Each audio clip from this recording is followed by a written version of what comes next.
David, I've written several poems about growing up on Freeman Avenue in North Adams.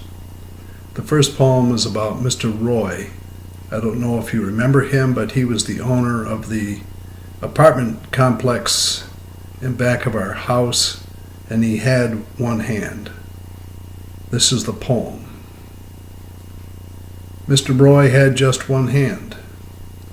It frightened us, knocking for rents. The nub of no hand, pressing papers against his chest like a lost tentacle, searching to snatch little boys. Back porches and 4 stories of clothespins clipping clotheslines, too gray to surrender, waving warning.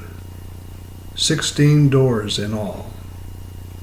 One hand was enough. The next was about Mr. Brown. Mr. Brown, who lived at the bottom of the hill on Freeman Avenue, who seemed to wash his car almost every day. I watched old Mr. Brown wash his car daily, hundreds of miles, backing it out and driving it in. Two-toned God in shiny chrome that never roars. A visor shades his windshield.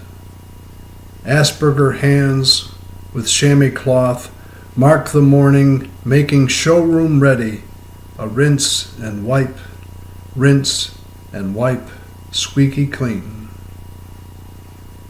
Mr. Brown, who went away young in 1941, came back just enough to make us believe that sometimes he's home. My next poem is about the fire at Stretch Senecal's home on Braceville Avenue. I was 11, as close to a burning house as the police would let me get. It was, as a matter of fact, a house owned by a cop, 2-tenement. The cop's family on the right, the cop's mother on the left, now in flames. Ladders, axes, crowd pushed back, people whispering, guessing names. Water pouring endlessly, more water, more water, more water, till the smoke, thick and gray, gulped no longer.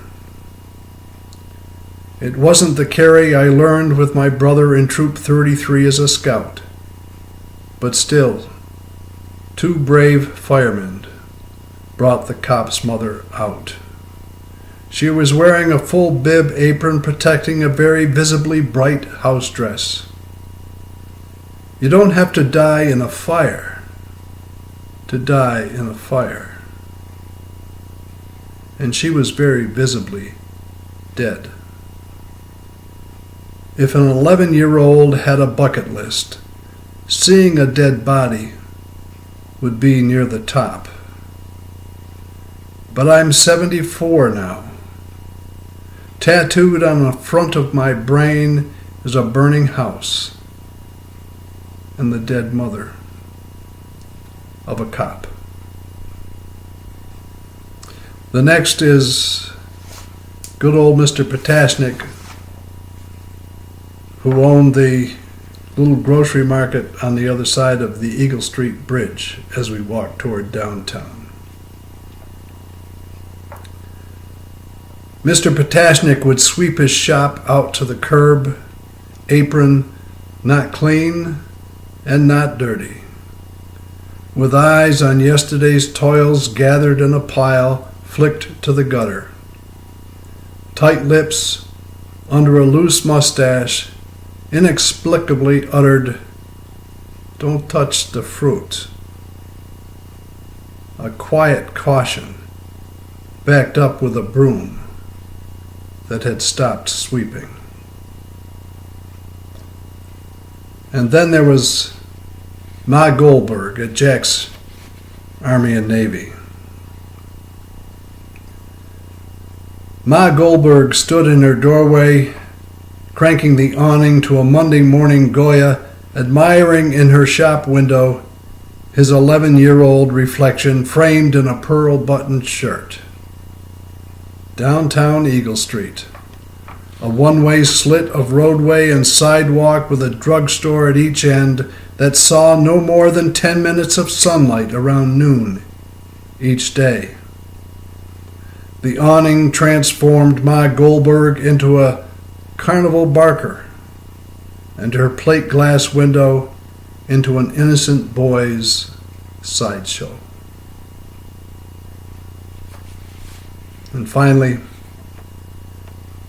Jack's is a place with quirks that just... I'll start again. Jack's is a place with quirks that's just one of its perks, where John's shoulder jerks and his smirks and plates in front of you a cheeseburger with onion and 2 dogs with the works. So much for my memories from North Adams and Freeman Avenue. More to come.